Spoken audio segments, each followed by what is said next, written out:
Parler d'un thème qui est important.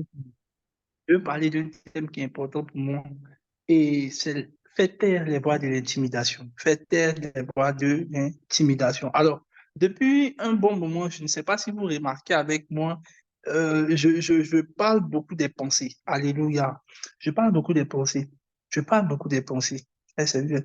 Et même aujourd'hui, je sais que si je mettais la bataille des pensées, ils avaient dit, mais on dirait il ne veut pas laisser. Mais j'ai trouvé une autre formule beaucoup plus intéressante pour que tu puisses comprendre ce que je vais enseigner. Alors, le thème d'enseignement, c'est faire taire les voix intérieures de l'intimidation. Alléluia. Il faut savoir que ce sont des voix, c'est une, aujourd'hui, on va traiter une des voix d'intimidation les plus fortes dans le monde spirituel qui, en fait, parle à notre esprit. Et l'un des buts de de ces voix-là, c'est de nous intimider. Nous intimider dans quoi? Dans tout ce que nous allons réaliser comme projet. Nous intimider même dans notre confiance en nous-mêmes. Nous intimider, en fait, sur les défis ou les challenges sur lesquels nous allons nous évertuer. Nous intimider également sur ce que j'appelle, comment dirais-je, comment on appelle les défis que nous allons affronter. Alléluia. Alors, très rapidement, nous allons prendre 2 Rois chapitre 18. Aujourd'hui, aujourd'hui, en fait, comprends-moi, on va traiter une des voies spirituelles dans le monde spirituel qu'on appelle la voie de Rabshakeh. Viens avec moi la voie de Rabshakeh. Alors, 2 Rois chapitre 18, verset 19. Déjà, pour reconstruire le texte dans son contexte, 2 Rois chapitre 18, verset 19, 2 Rois chapitre 18, verset 19, la Bible dit ceci. Alors, avant que je ne commence, on peut lire au verset 17 déjà, qu'on comprenne. Le roi d'Assyrie envoya de Lachis à Jérusalem, le roi de Syrie envoya de Jérusalem à Jérusalem Tatam, Rabsaris et Rabshakeh avec une puissante armée. Donc, le roi d'Assyrie, c'est un roi qui s'opposait à l'époque au peuple d'Israël. Regardez ce qu'il a dit. On dit, ils montaient et ils arrivaient à Jérusalem. Lorsqu'ils furent montés et arrivés, ils s'arrêtaient à l'aqueduc de l'étang supérieur sur le chemin du Jean du Foulon. Verset qui suit. Ils appelaient le roi Eliakim, fils de Hilkija, chef de la maison. Il se rendit près d'eux avec Shebna, le secrétaire Joab, Joach, fils d'Asa, l'archipiste. Au verset qui suit. Rabshakeh leur dit, maintenant, avant que tu ne comprennes le verset, qu'est-ce qui se passe? Je reconstruis le texte dans son contexte. Amen. Parce que si je ne reconstruis pas le texte dans son contexte, vous n'allez pas comprendre. En fait, le roi d'Assyrie avait pour habitude, comme il avait une certaine domination sur le peuple d'Israël à une certaine époque, il les a assujettis. Donc, qu'est-ce qui se passait? Chaque année, il vient et il leur dit, donnez-moi de l'or. Bon, c'est le roi, c'est lui qui les tient, c'est le colon en griffe. Et chaque année, le peuple d'Israël le faisait. Chaque année, quand il vient, il dit, donnez-moi de l'or. Si vous lisez, par exemple, au verset 13, la Bible dit que lorsqu'il arrivait, il dit, j'ai compris une faute, cesse de m'attaquer, j'accepte de payer le tribut que tu m'imposeras. La Bible dit, le roi d'Assyrie exigea d'Ézéchias 10 tonnes d'argent et 10 tonnes d'or. Ézéchias lui fit porter. Donc, chaque année, il vient, imaginez, quand il vient, il dit, je veux 10 tonnes d'or. Le gars donne. Chaque année, c'est fait ainsi. Et l'année qui a suivi, cette année-là, donc, Ézéchias dit qu'il ne donne pas. Il vient et dit, donne-moi l'or. Il dit, cette année-là, je ne donne pas. Alléluia. Je te vois en train de refuser certaines choses d'anormal dans le nom de Jésus. 10 tonnes d'or.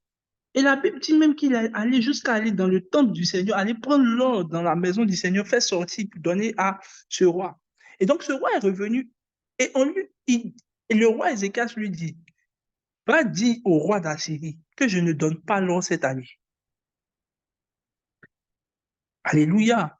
Donc le roi maintenant va venir expliquer ce qu'il est en train de dire. La Bible dit ceci, Rabshakeh leur dit. C'est ce qu'aujourd'hui on va traiter. Il y a une des voies spirituelles dans le monde spirituel qu'on appelle Rabshakeh. Rabshakeh a une voix d'intimidation. Regardez ce que la Bible dit. Rabshakeh leur dit, cite à Ézéchias, ainsi parle le grand roi, le roi d'Assyrie. Quelle est cette confiance sur laquelle tu t'appuies? Au fait, lorsque la voix de Rabshakeh va rentrer dans la vie lorsque cette voix intérieure va commencer à vous parler, en fait, la première question qu'elle va vous poser, mais toi là-même, tu comptes sur quoi pour faire ce que tu fais? C'est comme ça qu'on reconnaît que c'est Rabshakeh qui est en train de parler à notre voix intérieur. C'est comme si à l'intérieur de nous, il y a une pensée qui est, lorsque par exemple tu veux commencer un projet, lorsque par exemple même tu veux faire, tu as un rêve ou bien il y a quelque chose sur lequel tu veux vraiment aller, c'est comme s'il y a une voix qui te pose cette question. Sur quoi tu places ta confiance? Qui voit de quoi je suis en train de parler? En vrai, au fait, Rabshakeh a une voix spirituelle. En fait, il te pose la question. C'est une voix qui te pose la question. Mais tu t'appuies sur quoi? Regardez le texte, hein, regardez bien. Il dit, quelle est cette confiance sur laquelle tu t'appuies? Donc, la première question quand Rabshakeh va rentrer, c'est une voix intérieure. Quand elle va rentrer en question, par exemple, si tu dois commencer un projet, si tu dois, par exemple, faire quelque chose, ou bien, par exemple, tu veux, je ne sais pas moi, tu dis cette année, moi-même, j'ai décidé, par exemple, de sortir de mes coquilles. Je vais décider de faire ça. En fait, cette voix-là va venir t'intimider en te disant, mais tu comptes sur quoi pour faire ce que tu vas faire? Verset qui suit. La Bible dit, il dit, maintenant, tu as dit, regardez, il dit, Rabshakeh lui-même rappelle ce que Ézéchias a dit. Il dit, il faut pour la guerre de la prison. Il dit, tu as dit, il faut pour la guerre de la présidence. Mais ce ne sont pas des paroles en l'air. En fait, deuxième chose que Rabshakeh fait, il va te rappeler toi-même tout ce que tu as dit. Toutes les résolutions que tu as prises là, Rabshakeh va te rappeler ça. Donc, tu as l'impression qu'il y a une voix qui te rappelle tout ce que tu t'es dit. Tu n'as pas dit que l'année passée là, cette année-là, tu vas prier. Est-ce que tu pries? On a l'impression que c'est nous-mêmes ou bien le Saint-Esprit qui nous parle. Ce n'est pas le Saint-Esprit, un frère. C'est la voix de Rabshakeh. Et Rabshakeh est en train de t'intimider. Rabshakeh est en train de créer un système de pensée, de limitation, de t'intimider, en fait. Donc, il dit, en fait, regardez comment il fait. Il dit, c'est pas toi-même qui as dit que comment on appelle ça? La guerre vaut mieux que la présidence. On peut imaginer, regardez la parole de sagesse. Mais ce ne sont pas des paroles en l'air. Donc, Rabshakeh te dit après, tout ce que tu as dit là, tu as parlé pour parler. Donc, vous voyez, il y a un certain niveau. Moi, je me suis rappelé que une année, je culpabilisais comme ça, mais j'ai compris que c'était une voix intérieure d'intimidation. Cette voix-là est venue me rappeler tout ce que moi-même, je me suis dit. Je me suis promis moi-même, non, je vais méditer, je vais prier. Pour cette année-là, je fais du financièrement avec moi. Je ne vais pas faire sortir. Frère, Rabshakeh est venu. Il dit, tu comptes sur quoi même pour faire ça? Et puis la deuxième chose que il te pose, mais l'année passée, tu n'as pas dit ça. Tu n'as pas dit que, qui voit de quoi je parle? Je prie et je déclare que toutes ces voix ne puissent plus paraître chez toi. Donc, il finit par te rappeler toi-même tes propres paroles. En fait, toi-même tes propres résolutions, toi-même tes propres dires. Il te rappelle. Et puis, il dit, donc, tu as parlé en l'air. Comment je sais que c'est Rabshakeh? C'est que la conclusion de vos pensées va finir comme ça. Il va dire tout ce que tu as dit là. C'est des paroles en l'air. En fait, il va te convaincre que tout ce que toi-même tu as écrit, toi-même tu as résolu là, c'était des paroles en l'air. Maintenant, regardez le verset. Maintenant, il dit, en qui donc as-tu placé ta confiance pour t'être révolté contre moi? Donc, il va continuer, on continue le verset qui suit. Maintenant, il va t'expliquer. Donc, il t'a dit au départ que c'est celui Dieu que tu joues en tête. Deuxième chose, il va faire ceci. Vas-y. Verset qui suit, s'il vous plaît. Au verset qui suit, je vais lire ici. Au verset qui suit, la Bible dit quoi?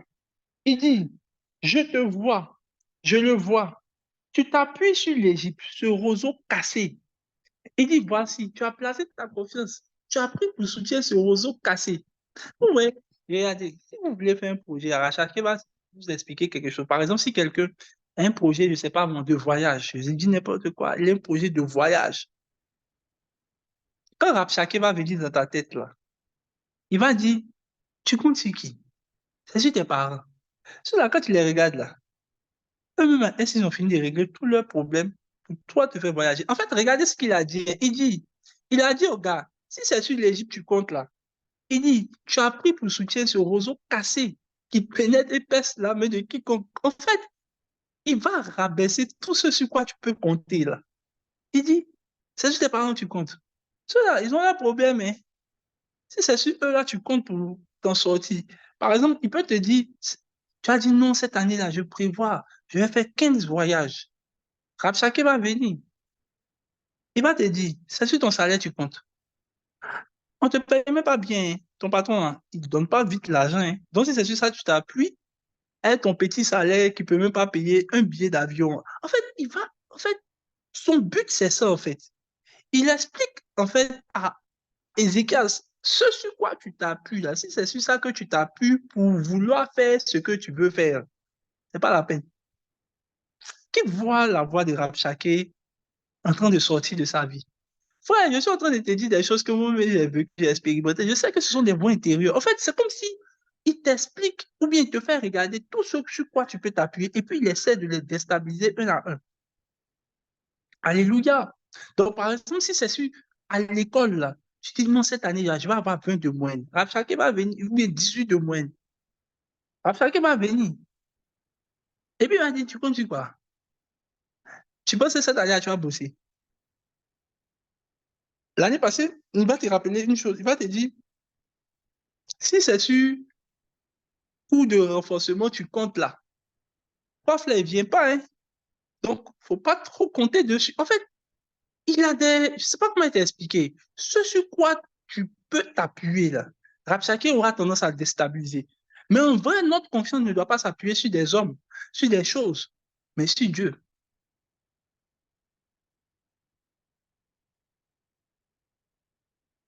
Alléluia. Alléluia. Je me Amen. souviens que quand on commençait l'église, Rapsaki est venu me parler une fois. Parce que moi, je suis le gars, je vois tout en grand. Donc, il y a une fois qui est venu et puis dit, tu comptes sur quoi même? Tu regardes les jeunes là, tu es sûr que ils ont l'argent pour te donner, ou bien ils ont l'argent à faire sortir pour que vous preniez soin de l'église.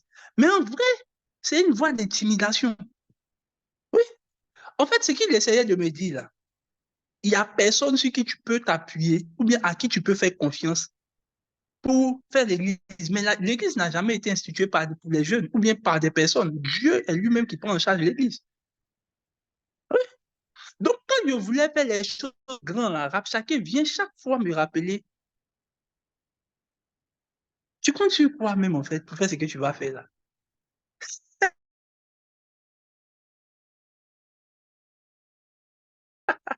Ok, verset qui suit. Alors, il finit maintenant, regardez ce qu'il dit. Verset 22. Peut-être, me direz-vous, maintenant, il arrive maintenant sur Dieu. Il dit, peut-être tu vas dire, c'est à l'Éternel que nous nous confions. Mais oh, n'est-ce pas Ézéchias qui a fait disparaître tous les hauts lieux où vous procédez? Il dit quoi? À Juda et à Jérusalem, vous vous prosternerez devant cet autel à Jérusalem. En fait, il t'explique maintenant, si c'est sur Dieu tu comptes, et il va te rappeler tout ce que tu as fait de mauvais qui fait que, au fait, Dieu ne doit pas normalement être dans ton affaire. Et même encore, regardez le verset 25 même, c'est là qui est terrible, hein. Verset 25, s'il vous plaît, lisez la comme, lisons le verset. Verset 25, verset 25, s'il vous plaît. Il dit d'ailleurs, sans la volonté de l'Éternel que je suis monté dans ce lieu pour le détruire. L'Éternel m'a dit, monte contre ce pays et détruis-le. En fait, quand tout va, quand Rapsake va tout mélanger, il va venir te dire maintenant, est-ce que tout ça là, c'est pas la volonté de Dieu même? Donc, tu as ton projet de voyage que tu nourris, que Dieu t'a dit. Rapsake vient s'asseoir, et puis il regarde ton projet, et puis il dit, mais la manière pour être bloqué là même là, est-ce que c'est pas un signe que Dieu entend de te dire que c'est sa volonté que tu ne partes pas? C'est faux, hein? Souvent, c'est pas la volonté de Dieu, c'est Rapsake qui te parle. En fait, il a réussi, en fait, à expliquer à, d'abord, il dit, si c'est sur Dieu tu comptes là, en fait, c'est une voix, hein, elle te parle et puis elle te dit, C'est sur Dieu que tu comptes. Mais toi-même, il faut regarder ta vie là. Il y a beaucoup de choses là. Tu n'as pas. Et il a dit d'abord, il dit Ézéchias a détruit tous les hôtels. Donc, comment vous allez pouvoir adorer Dieu? Donc, il va t'expliquer que tu as trop péché d'abord pour que ça, Dieu se penche sur ton cas. Maintenant, quand il va finir ça là, il va dire maintenant, peut-être tout ça là, même ça arrive à cause de la volonté de Dieu. C'est la volonté de Dieu. Et si tu n'es pas vigilant, tu risques d'accepter quelque chose qui n'est pas normal. Frère, I pray. La roste manakabalande. Je vais m'arrêter là juste aujourd'hui. Malista balanda kabalides. Je suis fatigué, je viens de finir de quitter quelque part où Dieu est en train de vouloir faire sortir la parole. Je crois que le 28 janvier, on aura le livre sur la foi. Je crois que ça nous aide aussi à faire taire les voix de Rapsaki. Mais je voulais vraiment, ce soir même là, je voulais vraiment pas prêcher parce que j'étais tellement fatigué. Mais Dieu m'a dit, c'est pas grave, viens t'asseoir. Même s'il faut que tu fasses 30 minutes, fais-le. Il faut vraiment que tu annonces ces choses pour que les gens sachent. Rabshakeh est venu et il le dit. Tout ce qui arrive là, mais peut-être c'est la volonté de Dieu. Vous allez vous rendre compte que vous êtes en train d'arriver à une conclusion que les choses que Dieu vous a dites ne sont pas en train d'arriver. Et il y a une voix qui vous séduit que peut-être tout est bloqué là même. C'est Dieu qui est en train de faire. Écoute, c'est ce que Rabshakeh va te dire. Il vient attaquer le peuple d'Israël et il est convaincu que c'est parce que Dieu lui-même est dans l'équation, que c'est la volonté de Dieu. C'est pour ça que tout ça arrive. Mais comment toi tu peux venir prendre 10 000 tonnes d'or chaque année et les gens disent non, toi tu dis non, c'est la volonté de Dieu même que tout ça arrive. Comment tu peux expliquer que les projets que Dieu t'a accordés, les choses que Dieu t'a dites, il t'a dit que ça arrivait. Maintenant, comme toutes les choses sont en train de se bloquer, toi, tu commences à arriver à une conclusion, comme je ne vais pas arriver. Et c'est ça le projet plein de Rachaké. Si aujourd'hui tu dis, cette année-là, je dois avoir 10 millions dans mon compte, Rachaké va te séduire jusqu'à quand on va arriver à la fin. Il va te dire, bon, même si ce n'est pas arrivé, mais tout ça là, même là, c'est Dieu qui a fait pour que c'est sa volonté, peut-être, on ne sait jamais tout ce que Dieu fait. Bon, frère, c'est une séduction, hein. Parce que chacun ne veut pas que tu puisses avoir la victoire et que tu puisses faire tout ce qui est challenge. Je prie dans le nom de Jésus.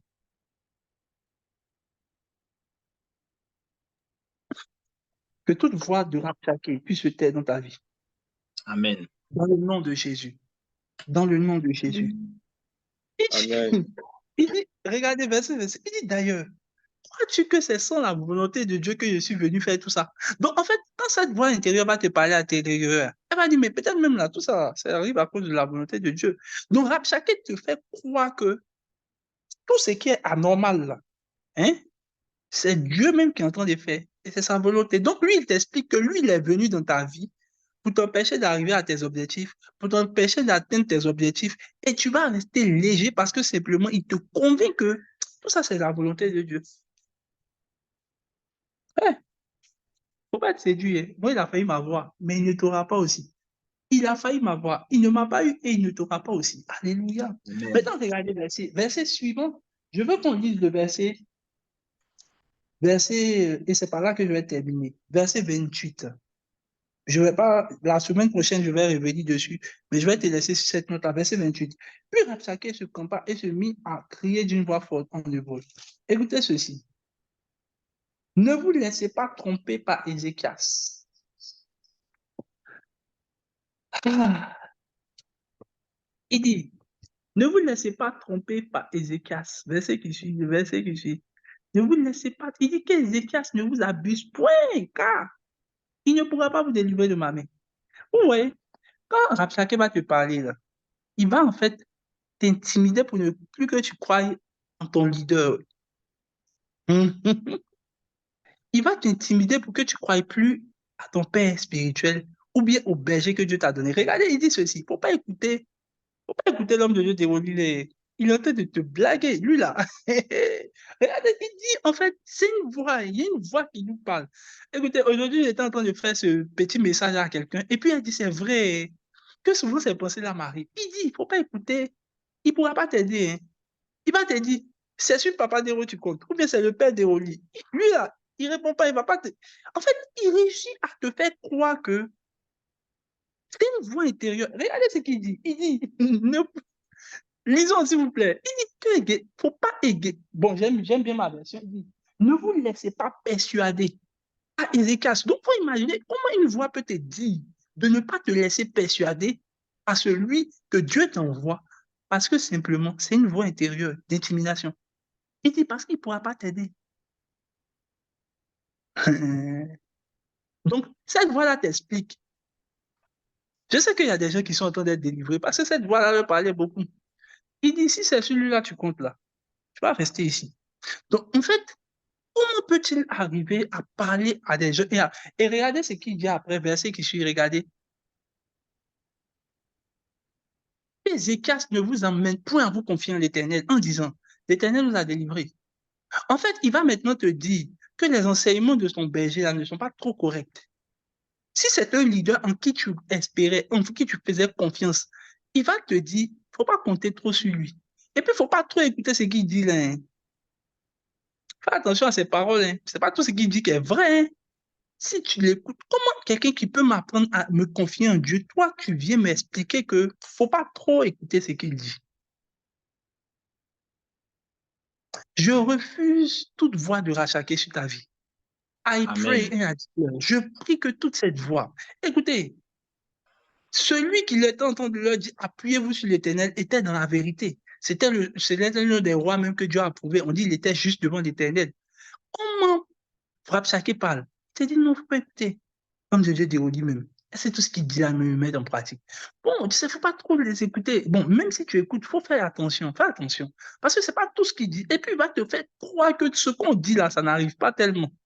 Parce que simplement, c'est l'une des voix intérieures qui parle. Écoutez-moi bien. Dans la même veine là, pourquoi il était en train de dire ça? Il était en train de dire ça parce que Ézéchias aussi était dans le palais. Ézéchias aussi était environné par toute cette armée-là. Donc, il dit, si c'est sur Ézéchias, vous comptez là. Ézéchias a les mêmes problèmes que vous, hein. Il va te faire croire que le berger que Dieu t'a donné là, il a les mêmes problèmes que toi, il a les mêmes challenges que toi, hein. Donc là, il ne faut pas trop l'emmerder. Si c'est celui que tu comptes là, tu ne vas pas t'en sortir, hein. Écoutez-moi bien, ce n'est pas parce que Jésus meurt à la croix qu'il n'a pas la puissance de vous sauver, hein. Est-ce que je parle à quelqu'un? Si tu penses que c'est parce que Jésus meurt à la croix qu'il n'a pas la puissance de se sauver, tu mens. Au contraire, quand Jésus meurt à la croix, que tu es sauvé. Donc ne vois pas. Regardez, les disciples sont arrivés, la voix de Rabshakeh a tellement parlé aux disciples qu'ils sont arrivés à la conclusion suivante. Il dit, nous, on pensait que c'était Jésus qui allait venir nous sauver de nos problèmes. Mais Jésus est finalement mort. Donc Rabshakeh a réussi à séduire les gars. Puis il a dit, c'est sur Jésus vous comptez. Jésus est mort, hein? C'est fini pour vous. Je prie dans le nom de Jésus que cette foi ne parle plus à l'une d'entre vous. Écoutez-moi bien. Dieu veut une chose. Il dit, confiez-vous en mes serviteurs les prophètes et vous réussirez. Donc Dieu sait très bien que ceux en qui il veut que vous confiez là, ont le pouvoir par la parole de Dieu à vous transformer, à vous envoyer attacher à Dieu. Écoutez, refusez toutes ces voix qui sont à l'intérieur de vous, qui essaient de vous intimider. Intimidez ce que Dieu vous a dit. Intimidez les défis, vos rêves. Intimidez, comment on appelle ça, les projets que vous avez dans vos cœurs. Intimidez la voix de vos leaders. Évitez et refusez. La semaine prochaine, on va attaquer encore et on va peut-être la troisième partie là. Donner les clés pour vaincre la voix de Rabshakeh. Amen. Je prie dans le nom de Jésus. Je déclare et je décrète toute voix qui intimide ta vie, qui t'empêche de pouvoir avoir des rêves grands, qui t'empêche de pouvoir relever tes challenges, qui t'empêche de pouvoir progresser. Je prie et je déclare, dans le nom de Jésus, que ces voix lâchent ta vie. Tu Amen. n'es intimidé par une voix intérieure. Je te vois maintenant en train de prendre de l'ascension, en train de tenir avec audace. La Bible dit d'Ézéchias, il a dit, cette année, nous ne donnerons rien. Cette année, ce sera une année où tu seras rempli d'audace, où tu diras, je refuse ces genres de choses. Parce que le Seigneur maintenant te donne l'assurance, il te donne maintenant un esprit de courage et de force qui te permet d'affronter ce que tu ne pensais pas. Je prie, je déclare, la timidité ne fera plus partie de quelqu'un. La Amen. timidité ne fera plus partie de quelqu'un. Amen. L'intimidation, parce que l'intimidation est l'une des voies qui nous envoie dans la timidité. Je prie donc, dans le nom de Jésus, que tu ne sois plus intimidé. Écoutez-moi bien, les rêves que vous avez là, c'est Rabshakeh seul qui peut venir vous parler pour vous empêcher de pouvoir y accéder. Mais je prie que tu n'es plus intimidé. Tu n'es plus dans le complexe. La semaine prochaine, je vous montrerai. Rabshakeh est une voix qui même insultante. Il va dire au peuple d'Israël que Vous, des gens qui ne servez à rien, qui ne passez que votre temps à manger vos excréments et à boire vos urines, Rabshakeh peut être une voix tellement insolente qui va finir par te rabaisser, te faire croire que tu ne vaux rien, tu ne ressembles à rien. Écoutez-moi bien, ce ne sont pas des voix, il ne faut pas te sentir, oh non, moi-même quand je suis là dans la vie, je ne sais pas où est mon verset. C'est une voix intérieure. La semaine prochaine, on t'interrogera, c'est là, vous allez voir comment Rabshakeh va réussir à te rendre vil, en fait. Il va rabaisser le peuple d'Israël. La voix de Rabshakeh, c'est une voix d'intimidation qui t'envoie à te rabaisser, à réduire ton image de toi à n'importe quoi. Mais je prie dans le nom de Jésus que cette voix ne parle plus à l'intérieur de toi. Je vois une personne remplie d'assurance dans ce Zoom, remplie d'audace.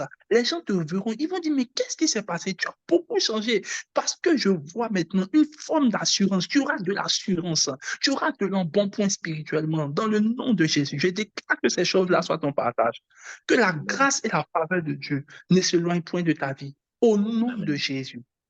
Amen. Amen. Amen. Sois béni. Amen. Amen. Amen.